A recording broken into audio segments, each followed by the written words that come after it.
This is the definitive guide on how to complete a real estate contract for a for sale by owner transaction in the state of California. This is a residential purchase agreement that can be used for single family homes, condos, all the way up to 4-unit properties. And you can get a free fillable form from our website and follow along with this video and be able to complete a nice comprehensive form to properly conduct a real estate transaction by owner. I will put links in the description of things that you might find helpful or that I might reference in the video. If you have questions, please leave a comment or please email me. If you're looking for this same sort of real estate contract outside of California, please email me or leave a comment and I will contact you. And we will jump right into it. We'll start here at the top with today's date. This is the date you're drafting the contract. So whatever today is, when you're writing this up, that's what you'll put there. You'll put the name of the buyer or buyers on this line, the street address of the property, the city it's in, the zip code, the county, and then the assessor parcel number, which is essentially like a social security number for real estate, for a property. And you can find this on a property tax bill or through the assessor's website. You can do a property search on the county assessor's website or find an old MLS listing. And if you really can't find it, just leave it blank and that can be addressed later. It's just good to have for identification purposes. Now here on line 7, we're going to put a numerical value for the purchase price.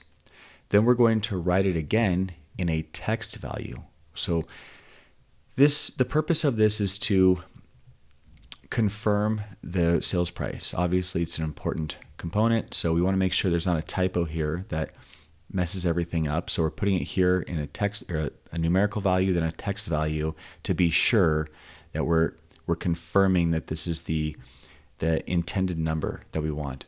The close of escrow shall be. Now you can write in a date here.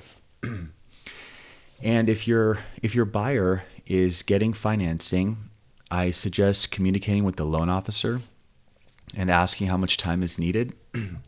I checked this box instead of putting a date, and I wrote in 30 days because the typical transaction with buyer financing is 30 to 45 days.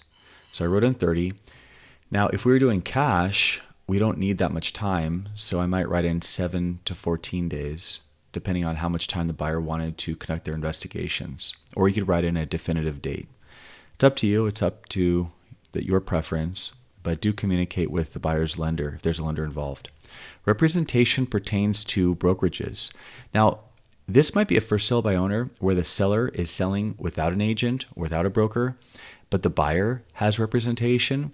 You'd put the buyer's brokerage name right here.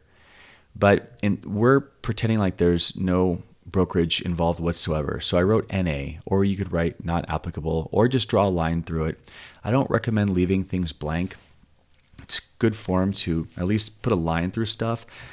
You want to eliminate as much ambiguity as possible when doing contracts and paperwork. Let's go down to finance terms. Now we're imagining that this is a buyer getting a loan and putting 20% down. We're going to begin with the earnest money deposit. Now, sometimes I get asked, do we need an EMD? So EMD is just industry jargon for earnest money deposit or the deposit. And my answer is don't go there. Do not try to go around using an earnest money deposit. If there's a buyer that's trying to do a transaction without an EMD, don't even bother. You should always have an earnest money deposit, always, without exception. And that number is typically between 1% and 3% of the sales price. So for easy math, we just did $8,000, which is 1% of our $800,000 sales price. And the buyer's going to have to deliver that to escrow within 3 days of acceptance. And then we're going to go down here. Now, if this was a cash offer, I would check this box. But since we're pretending that the buyer's getting financing, we're putting 80% of the purchase price right here. So 80% of $800,000 is $640,000. So that's how much the loan's going to be for. And it's assumed that it's going to be conventional financing. Now, if you get stuck here, you can always talk to the buyer's lender and say, hey, is it an FHA loan? Is it a VA loan?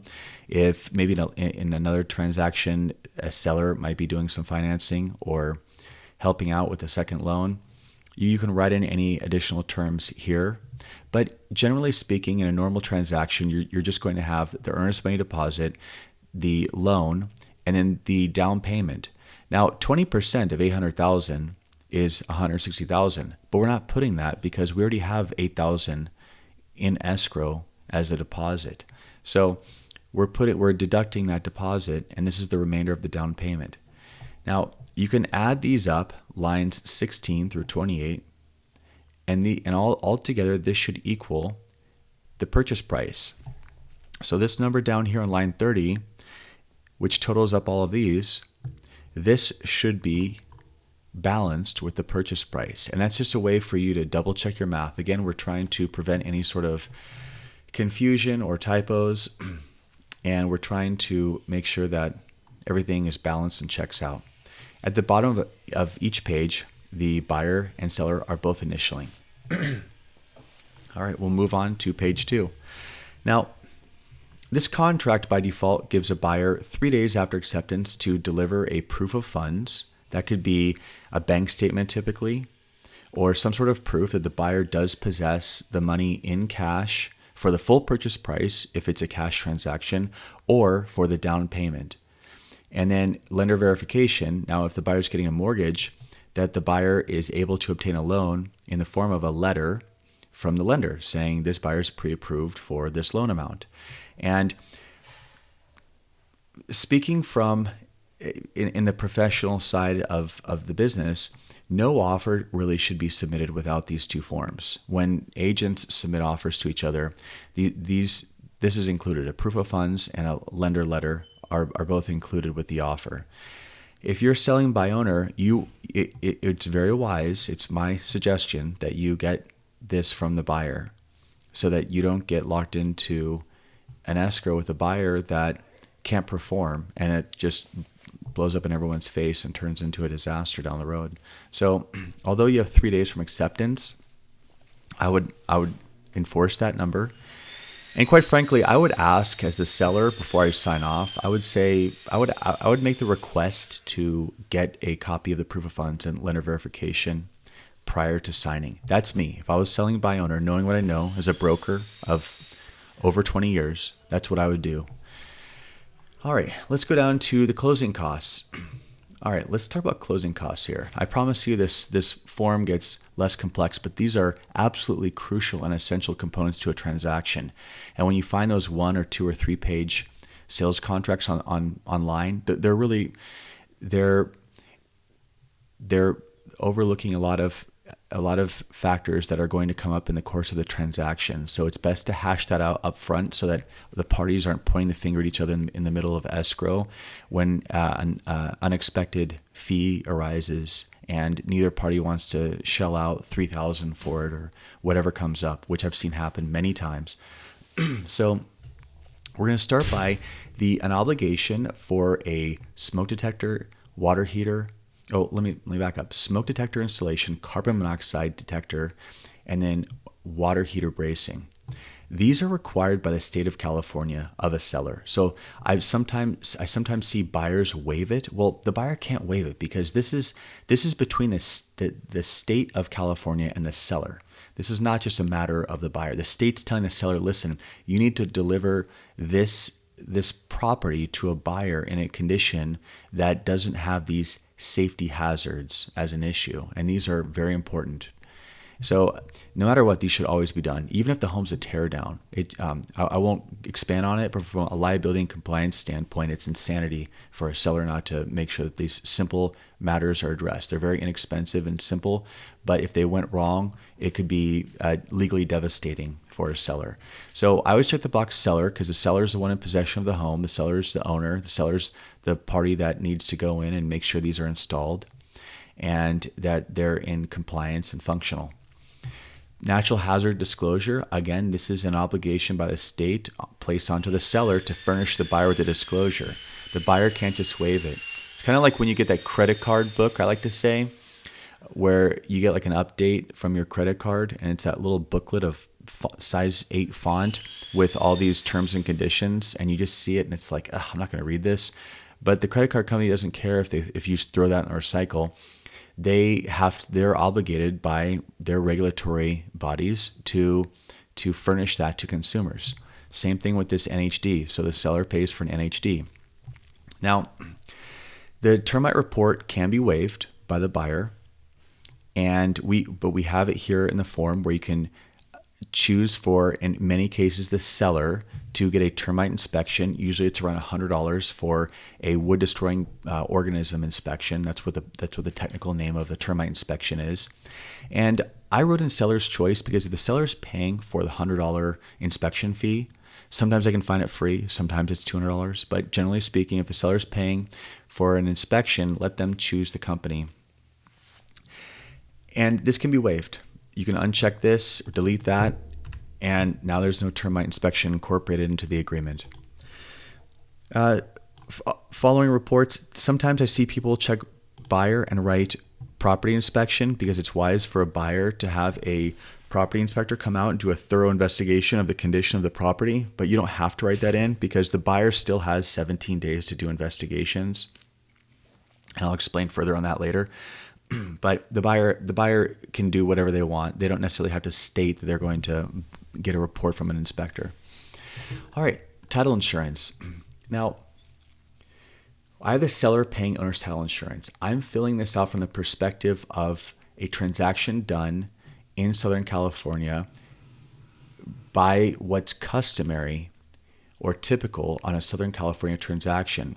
The state, for whatever reason, kind of functions differently in the north and south. In Southern California, the seller pays a majority of closing costs, almost all of them, and or at least what's mentioned here on this page of the contract. In Northern California, it's divided. Now we have a handy little guide here, and this is for so customary allocation of closing costs. It tells you county by county who pays what. And I will link to this in the description. But it's very helpful because in Northern California, it doesn't just vary county by county. Sometimes even one half of the county does it one way, the other half of the county does it another way. In Southern California, though, it's more uniform. The seller you could just check all these boxes seller with the exception of escrow. And that's how they do it in Southern California. So we start with the owner's title policy. No transaction should waive this. I wouldn't even get into details. Leave a comment if you want to challenge my assertion, but every transaction should have owner's title insurance involved. Seller paying, you write in the name of the title company there. Escrow fee in Southern California, both boxes are checked, and then we write each pay their own. That's the Southern California way. In Northern California, one party might pay. Again, reference the chart. We write in the name of the title company. One more fun fact, in Northern California, escrow is done at the title company. In Southern California, escrow is often split up, not always, but most of the time, escrow is a separate company than title. That's actually a less efficient way. I used to own an escrow company for years. Having title do escrow is the more efficient way to conduct settlement. Why they do it in SoCal that way, I don't know. It probably goes back decades ago where who knows the reason, and it's just the state of affairs right now, but it's less efficient.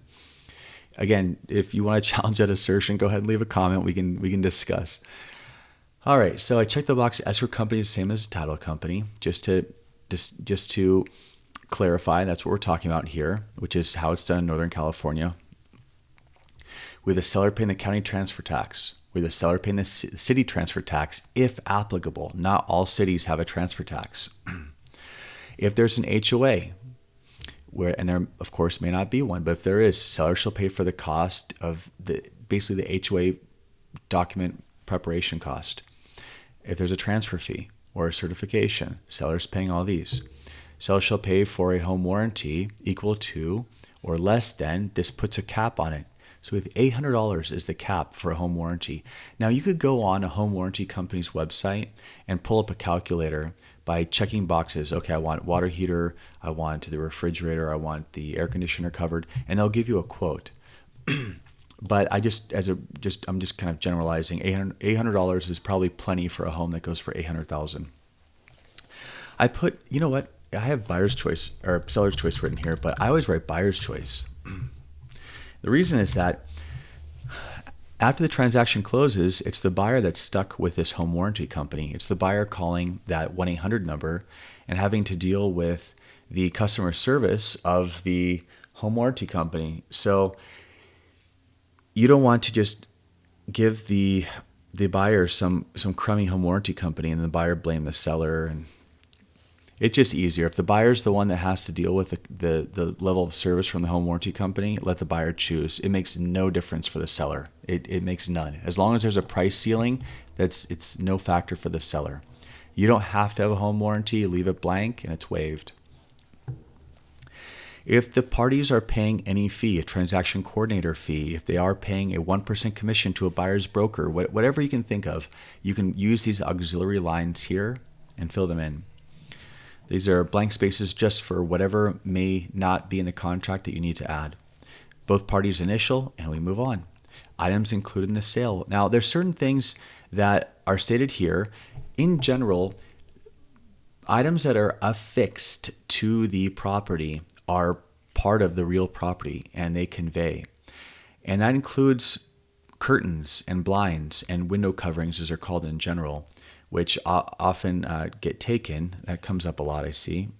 But the other stuff that typically will convey, but not always, and needs to be specifically requested for, are washers and dryers and refrigerators. So we have it here where we check boxes of everything that we want to convey.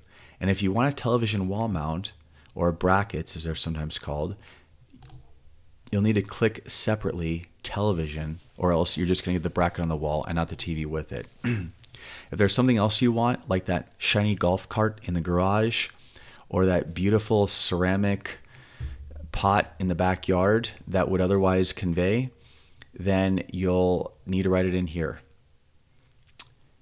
And we move on. So I should mention, seeing the word leased items, this addresses solar panels, which come up as leased items. If there are solar panels or a security or alarm system with an ongoing monthly payment, or sometimes electric car charging stations come up in this, but they really shouldn't, because that is a fixture. I don't know why that comes up. It should be part of the real property by definition. But if you have, again, we're trying to eliminate ambiguities. So write it all in here. If it doesn't fit, do an addendum. We have an addendum form. Or just do a blank document, a Word document, Microsoft Word document, and call it Exhibit A, and attach it to the purchase agreement. The bottom line is you want to document anything here any item that you want to convey that isn't explicitly mentioned here, just to be safe. So if there's anything that isn't mentioned here but you think could be a matter of contention, bring it up here, or write it on a separate document and attach it to this form. Contingencies. Now, important question in for sale by owner transactions. When is the buyer's deposit non-refundable? Remember that $8,000 we talked about before? Well, that is refundable up to 17 days. I'll explain. So the buyer automatically has a loan contingency where they have 17 days to get it together with their lender. And if they can't, they can back out and get their deposit refunded. If there's no loan, there doesn't need to be a loan contingency like in a cash transaction. So you can check this box, no loan contingency. Maybe the buyer wants less time or more time. You can write it in here, but 17 days is the default. If you don't change anything, if you leave this form as is and just initial down here at the bottom, that 17 days is what you get. Appraisal contingency, same idea as loan. Buyer has 17 days to make sure this home appraises for what the buyer and seller agreed to as the purchase price. Anything goes wrong, the buyer can back out. If they need more or less time, they can modify it here. If it's a cash transaction, they can check this box for no appraisal contingency. And then inspection contingency. Now, 17 days for the buyer to do investigations. That means have a property inspector come by, have the contractor that's going to do work for them come by, have their cousin, the handyman, come by. I mean, whoever you want to come in and verify the condition can do that, and that's 17 days. If you want to shorten that time, like let's say it's a cash transaction that's only 14 days, you can make this 10. If you're some seasoned investor, you could waive it. I don't recommend doing that ever, quite frankly. But we have the no inspection contingency box for those extreme people out there. And then now here's to answer the question about the deposit becoming non-refundable. At the end of this 17 days, the seller needs to say, hey, buyer, your contingency periods have expired. Please send me a written letter, and we have the form as well. Please send me a letter asking, removing or stating that you're removing the contingencies. When the buyer does that, their earnest money deposit is non-refundable. So I'll repeat this. At the end of the period, the buyer sends a letter, a signed letter, saying, I hereby remove all contingencies. If the buyer doesn't do that, the seller can cancel. If you want me to expand on this topic, leave a comment, I will. But that's how it works. That's the tipping point when the deposit becomes non-refundable. Now, the seller has 7 days to complete disclosures. Now, sometimes sellers ask, well, what disclosures? Okay, well, if you go to the website, you'll see there's a disclosure bundle. You don't have to buy the disclosure bundle, but at least you can see the list. And click on the product, it'll bring you up to the product page, and there's a list of all the disclosures included. You need all of those by state law. This isn't just passing on what you think a buyer should know. This is that plus everything required by state law. And if you don't do it and something goes wrong, the buyer will go after you and you'll be liable as a seller. So it's very important. And keep in mind, California has an extensive list of seller required disclosures. And this is per state law, an extensive list. So I would say be very careful, be very prudent in making sure that all your disclosures are complete when you send them to the buyer. You have 17 days to get them together. If you want more or less time, modify that here. There's a bunch of verbiage in here, statutory verbiage and verbiage that contains provisions. Parties are initially on each page. And those provisions explain in depth, like seller right to cancel, buyer right to cancel, because questions will arise. Hey, this happened. Hey, that happened. Hey, 17 days passed and the buyer won't return my calls. What do I do? There's verbiage in here that addresses all of it. This is what makes this form far superior to all those other forms you find online or you can buy at an office store. This has remedies for anything that can come up. Earnest money deposit release, closing and possession. By default, this is an owner-occupied property. If this is not, like it's a rental, you check this box. By default, the seller hands over the keys to the property the day that it's recorded with the county at 6 p.m. Or if the seller is going to stay in possession, you could create another date here. More statutory verbiage. Dispute resolution, a mediation clause. So that way the parties ideally will not sue each other if something goes wrong. They'll go to mediation and try to discuss and work out their differences. If that doesn't work, they can go to arbitration. And the point of this is to save an expensive and soul-crushing litigation. So you go to mediation, it works or it doesn't work. If it doesn't work, the parties can go to arbitration and have an arbitrator award on behalf of one of the parties and create a arbitration award which is legally binding. To avoid having to go through the whole court litigation thing. And the parties have to initial in this box in order for this to be valid. If this is not initialed, there is no arbitration agreement. And if mediation fails, then it'll have to go to court after that. Other provisions, more statutory advisories. Both parties initial. More advisories. Expiration, if this offer is made and not signed by the seller on the third day, it expires, or you can shorten that time frame or extend that time frame if you want right here. The buyer is going to sign, print, date. The seller is going to sign, print, date, and now you have an executed agreement. If the seller is going to counter, the seller is still going to sign, print, and date, but they must check this box if there's a counter offer. They must. Either way, this needs to be signed. This contract needs to be signed. But if there's a counter, then this box must be checked. Very important. If there's no real estate brokerage involved, just put NA or a line or not applicable down here. This box is not a component, not a part of this agreement. Buyer and seller initial. Then finally down here, the escrow holder is going to fill this out, and both parties are going to acknowledge who the escrow holder is and who they're licensed by. And that's it. That is a comprehensive real estate contract for a for sale by owner in the state of California. Again, if you have questions, leave a comment or email me. Thank you for watching, and I do hope that you found this helpful.